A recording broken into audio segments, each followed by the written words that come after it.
이스라엘 백성들이 BC 605년경부터 포로로 잡혀갑니다. 완전히 이 유다 나라가 바벨론이란 나라에 망한 때가 BC 586년이에요. 지금으로부터 한 2600년경에 완전히 나라가 망했습니다. 이제 100년이 지나고 또 에스더 때 하나님께서 극적으로 포로로 잡혀갔던 유다 민족과 페르시아의 그 대제국에 흩어져 살던 유다인들이 다 죽을 수 있는 상황에서 하나님께서 극적으로 개입하셔가지고 에스더를 통해서 모르드게를 통해서 그들을 다 살려내죠. 살려낼 뿐만 아니라 오히려 역전이 됩니다. 이제 유대인들을 건드리면 그냥 죽일 수 있도록 할 정도로, 또 모르드게는 페르시아 대제국의 2인제까지 올라갑니다. 그러니까 형편이 너무 좋아진 거예요. 그 이후로 이제 유대인들이 포로로 잡혀간 그 후손들이요 막 공직에 막 진출하는 이런 분위기가 된 겁니다. 자, 그때 느헤미야도요 그때 젊은이였죠. 그런데 이제 2차 귀환 때 느헤미야의 동생이 예루살렘 땅을 갔다 온 거예요. BC 458년경에 에스라 선지자와 함께 예루살렘 땅에 갔다가 돌아오니까 궁금할 거 아니에요. 야, 예루살렘 땅이 어떻더냐 물었더니 동생이 알려주는데 예루살렘 성벽이 다 무너지고 성문은 다 불타버리고 정말 사람이 살 수 없는 땅이라는 보고를 받습니다. 그때 이 느헤미야의 반응이요 펑펑 웁니다. 그리고 울면서요 금식하면서 기도를 합니다. 저는 참 이게 이렇게 의아스럽기도 하고, 이게 역사가 주는 교훈이 있잖아요. 아니 어떻게 이게 가능하지? 자, 지금 페르시아라는 대제국의 영향권 안에 다 있는 거예요. 유다 백성도. 그러니까 모든 많은 나라들을 정복했기 때문에 이제 그 나라가 아마 다인종 다문화 국가가 됐을 거 아니에요. 그러면 포로로 잡혀온 사람들도 이제 세월이 지났으니까 자기도 페르시아화가 돼서 그곳에서 사는 거 아닙니까? 페르시아 교육을 받았죠. 페르시아 음식을 먹죠. 페르시아 문화적 환경 속에 살죠. 그렇잖아요. 페르시아 옷을 입죠. 페르시아 말을 하죠. 그럼 페르시아화가 되는 거예요. 그런데 이 느헤미야를 비롯해서 이 젊은이들이요 예루살렘에 대한 관심을 갖고 있는 겁니다. 130년에서 150년이 지났는데도. 그리고 그 땅의 어려움을 보면서 막 우는 겁니다. 이게 어떻게 가능할까? 여러분, 포로로 잡힌 이 사람들이요 자녀들을 가정에서 키우면서 신앙교육을 시켰고요, 민족의 정체성을 잃지 않도록 민족성 교육을 시켰고, 나라와 민족과 뿌리를 사랑하는 애국심을 심어준 겁니다. 여러분요, 이 성경의 정신은 여러분 이 가정을 소중하게 여기고 나라와 민족을 사랑하라고 가르칩니다. 정신이 애국심, 민족성 이런 것들을 다 가르치는 거예요. 이 정체성, 아이덴티티를 잃어버리지 말도록 세월이 가도 그걸 가르치는 게 이 성경의 정신이고 기독교 정신이에요. 그래서 믿음을 바로 가지면 나라와 민족을 바로 딱 신앙이 박히면요 성경의 세계관을 딱 정립하면 나라와 민족을 사랑하게 돼 있고 자기 뿌리에 대해서 소중하게 여기게 될 수밖에 없어요. 그렇게 되게 돼 있어요. 근데 거기서 끝나지 않고 느헤미야가 막 가슴이 불타는 겁니다. 이것도 신기한 역사죠. 그래서 하나님의 비전이라는 것이요 여러분 어떤 것을 들었던 접했을 때 막 내 가슴을 뜨겁게 하는 그것이 하나님의 비전일 가능성이 많아요. 그리고 나서 이제 느헤미야가 목표를 세우는 겁니다. 아마 제가 볼 때는 이미 이때 아마 하위직의 공직이 아마 진출이 있었던 것 같아요. 목표를 세우기를 내가 예루살렘으로 가야 되겠다. 내가 가서 그 예루살렘 성벽을, 무너진 성벽을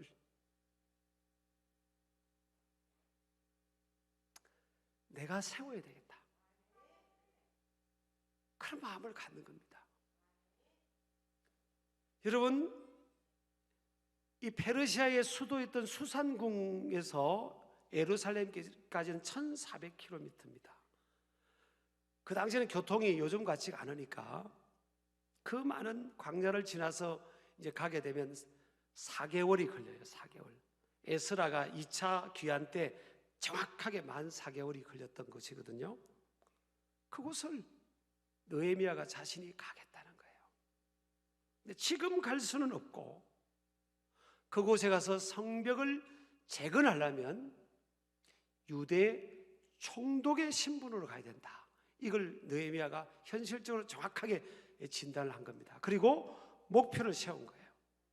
그리고 열심히 공직 생활을 하는 중에 드디어 기회가 옵니다. 왕의 이 비서를 뽑는 기회가 오게 된 겁니다. 그때 이제 느헤미야가 그것을 위해서 기도를 합니다. 여러분요, 이 비전을 갖게 되면 그것을 이루기 위해서 구체적인 현실적인 준비를 해야 되거든요. 느헤미야는 내가 고위직에 진출해야 되겠다. 고위직에. 두 번째는 이것을 위해서 기도를 합니다.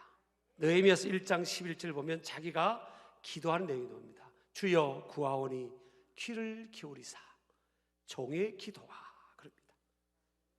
여러분, 어떤 하나님의 영광을 위한 목표가 세워지면 그것을 위해서 느헤미야가 지금 기도를 계속 한 겁니다. 그리고 나서 뭐예요? 자기만 기도해서는 안 되니까 주의 이름을 경하기를 기뻐하는 종들, 그러니까 믿음의 사람들, 기도하는 사람들에게 기도를 부탁을 합니다. 자기도 기도하고 기도를 신실하게 기도하는 사람들에게 기도를 부탁해서 하나님 이번에 왕의 비서를 뽑는데 이 사람 왕의 비서를 뽑는 그 면접관들, 감독관들이 있을 거 아니에요. 인사를 담당하는 중요한 그 사람들이 있을 거 아닙니까? 이 사람 앞에서 은혜를 입게 하옵소서 그럽니다. 그때 내가 왕의 술관원이 되었다 그럽니다.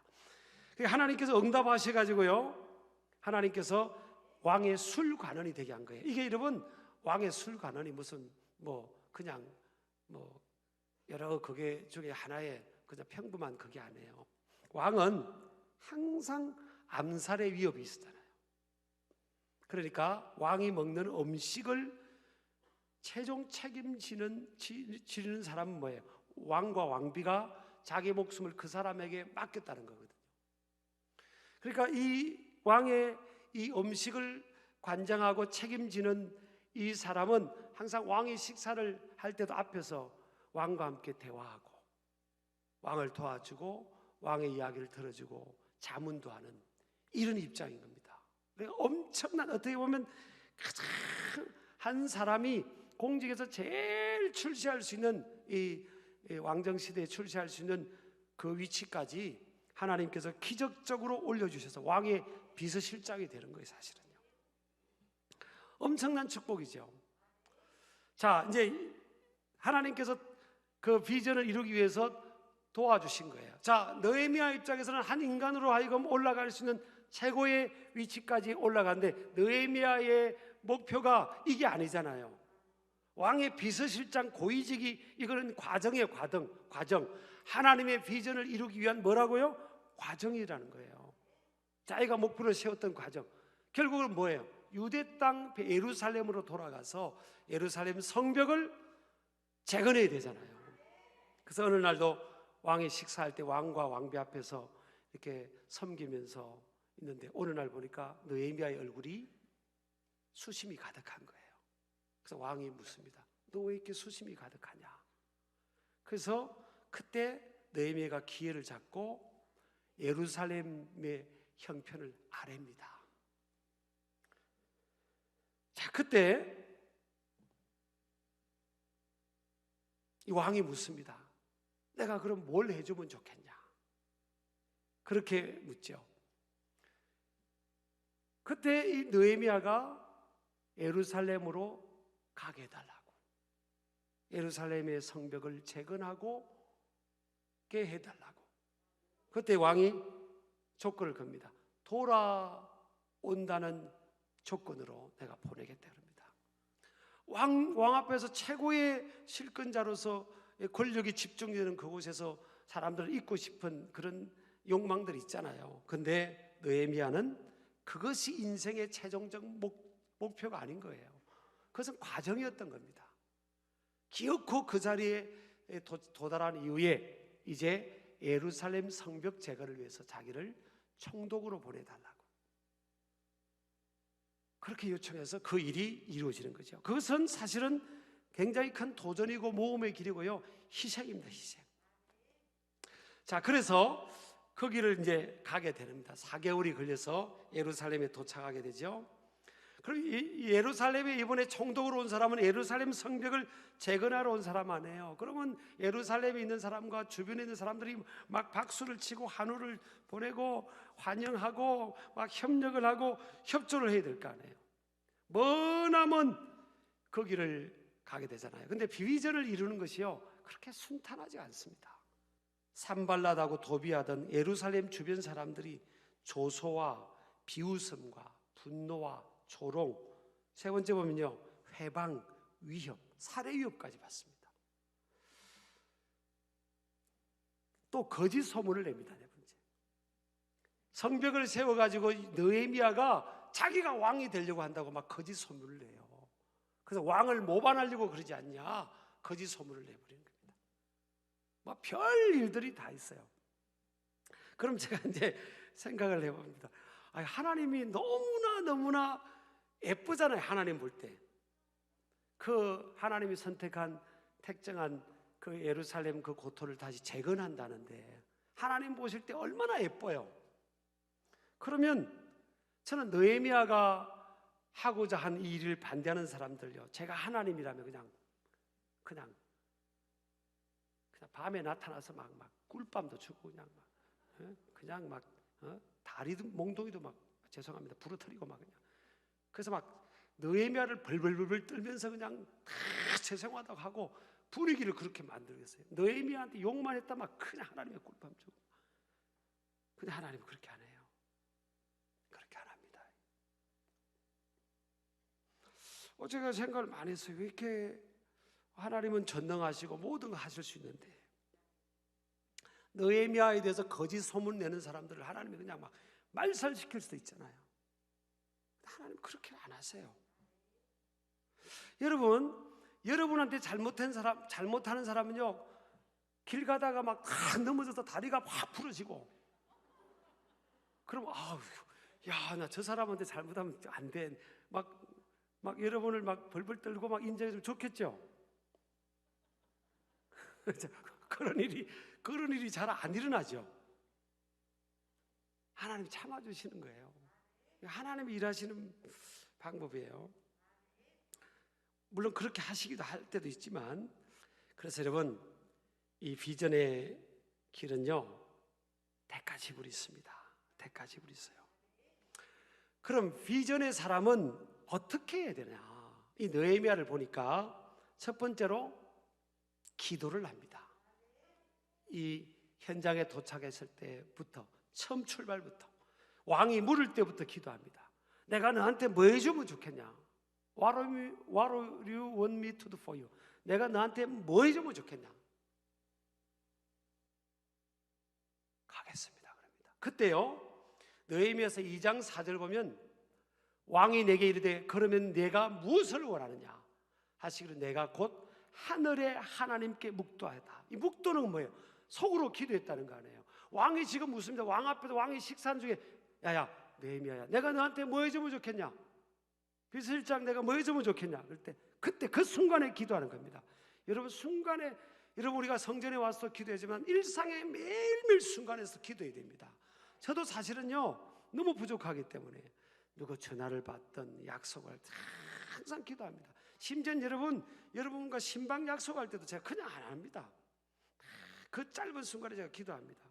어느 날짜 왜 하나님의 스케줄 속에서 이게 가야 되니까. 어떤 날 제가 딱 했는데 하나님이 다른 특별한 계획이 있을 수 있잖아요.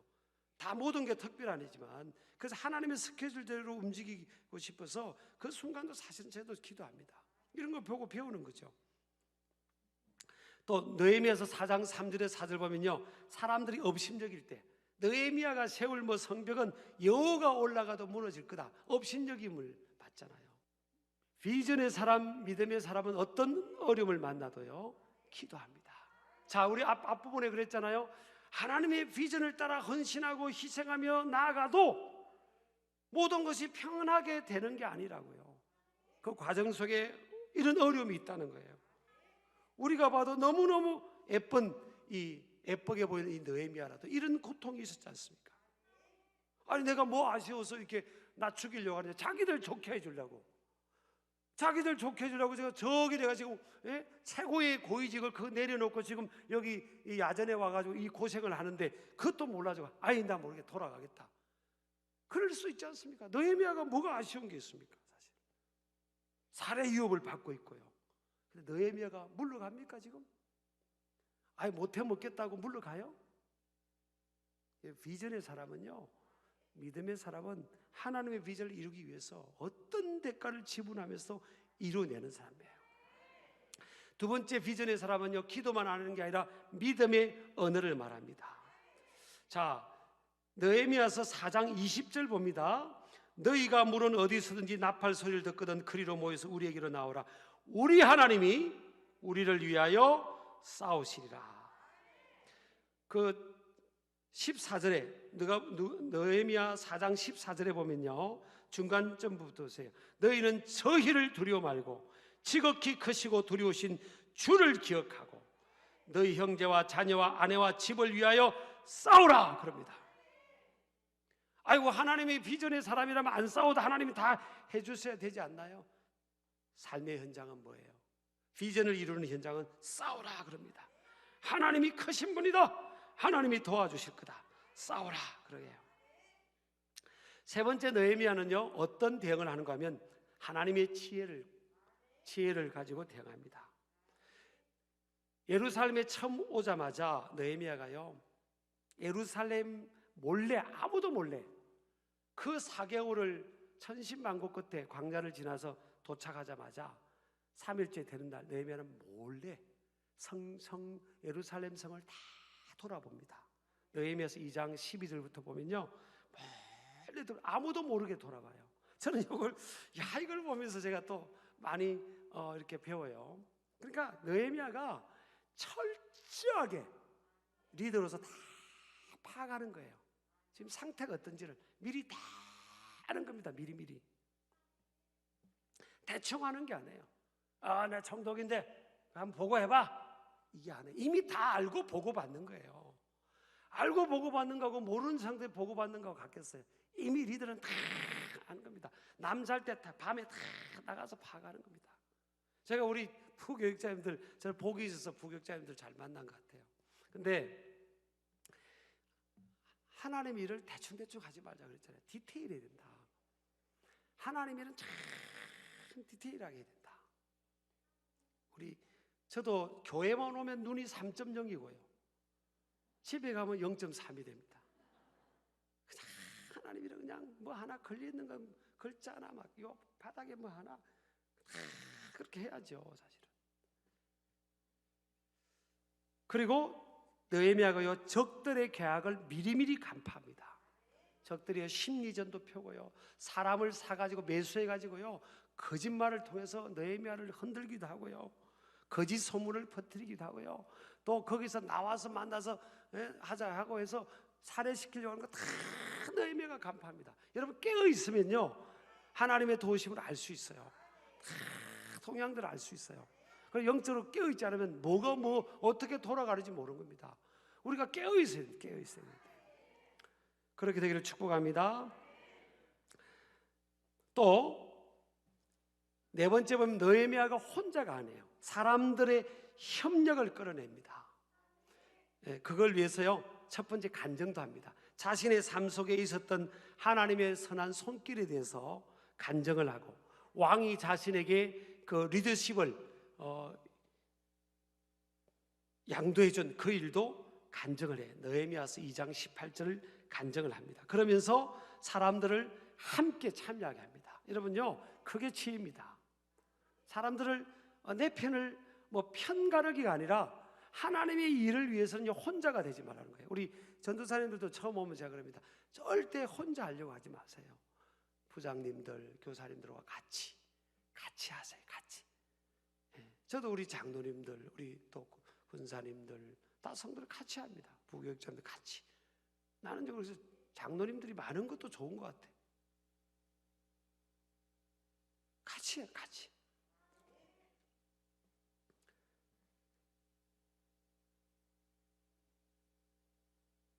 사람들의 협력을 끌어내려면요, 두 번째는 느헤미야가 보면 삶의 헌신의 모범을 보입니다. 느헤미야가 모범을 보여요. 먼저 자기 희생입니다. 느헤미야는요, 총독의 녹을 12년 동안 총독의 녹을 받지 않겠다고 선언합니다. 느헤미야가 무슨 뭐 공무원들이 무슨 뭐 맨날 월급 받아 살아가는데 그만큼 그 황폐해진 회파된 그 땅, 그냥 돌 하나 세워지지 않는 절망적인 그 땅에서 많은 총독들이 와서 압제만 했는데 느헤미야는 그렇게 하지 않습니다. 자기가 먼저 희생합니다. 내가 12년 동안 총독의 녹을 받지 않겠다고. 그러니까 백성들의 마음이 막 꿈틀꿈틀 움직이는 거예요. 두 번째, 섬김의 리더십을 느헤미야가 발휘합니다. 앞에 총독들은요, 그 군사력하고 총독의 권위로 막 압제하고 세금을 포탈하고, 그리고 뭐 총독의 녹을 위해서 막 갈취하고 막 그랬단 말이에요. 근데 느헤미야는 섬깁니다. 자기 함께 왔던 많은 부하들에게 하여금 절대 강포하게 행하지 못하도록 엄합니다. 그리고 성벽 공사에 자기 부하들도 자기도 다 참여합니다. 그리고 느헤미야서 5장 14절에 16절 보면 땅을 사지 않게 합니다. 이게 뭔가 하면요, 여러분 땅 사지 말라는 게 아니에요. 어떤 비전과 목표가 주어지면 그것에 대해서 선택과 집중을 한다는 거예요. 집중을 하는 겁니다. 하나님의 비전을 위한 어떤 목표가 주어지면 그것에 다 집중을 하는 거예요. 느헤미야서 5장 14절에 16절에 그렇게 돼 있어요. 그리고 네 번째 보면요, 어떤 모범을 보이는가 하면 현장을 떠나지 않는 헌신을 합니다. 현장을 떠나지 않습니다. 느헤미야가 52일 만에 기적적으로 100년이 지나도록 그 일이 이루어지지 않았다니까요. 100몇십 년 동안 예루살렘이 다 불타서 아무도 하지 못한 일이에요. 엄두도 못 내는 일입니다. 근데 느헤미야는 52일 만에 이뤄냅니다. 우리가 살아가면서 무슨 일이든 하나님의 비전, 작은 비전이 있고 큰 비전이 있고 단기적 비전이 있고 장기적 비전이 있고 뭐 우리 평생의 비전이 있잖아요. 이걸 이루는 과정을 보자는 거예요. 하나님은 살아계신 걸 믿죠. 하나님은 전능하신 걸 믿죠. 하나님 말씀 한마디로 천지 만물을 창조하셨어요. 그러면 내가 기도 안 해도 되고, 내가 노력 안 해도 되고, 내가 밖에서 앉아도 되고, 내가 치밀하지 않아도 되고, 그게 아니라는 거예요. 하나님은 전능하시고 신실하시지만 나도 느헤미야처럼 기도해야 되고 땀 흘려야 되고 내가 먼저 희생해야 되고 그리고 정말 노력해야 되고. 만약 성전 건축이요 52일이 아니라 성벽 재건이 아마 5개월이 걸렸다면 느헤미야는 5개월 동안 이렇게 살았을 겁니다. 이게 그 역사적인 리더입니다. 여러분, 우리가 살아가면서 쉽지 않다니까, 인생이요. 그렇지만 하나님 우리 마음을 뛰게 하는 뭔가를 주셨다면, 그래서 그걸 통해서 나를 통해 그 일을 이루게 하신다면 하나님 역사해 주세요. 역사해 주세요. 느헤미야는 한 번도 그 일을 멈추지 않았습니다. 뚫고 나가고 돌파한 겁니다. 그래서 우리 젊은 세대가 이 스피릿을 좀 받으면 좋겠어요. 하나님 앞으로 어마어마하게 저와 여러분을 통해서 우리를 통해서 이루고자 하는 계획들이 있을 거 아니에요. 우리 아멘 하시기 바랍니다. 그걸 이루는 그 과정 속에서 하나님 끝까지 기도하면서 감당하게 해달라고 기도하는 저와 여러분 되기를 바랍니다.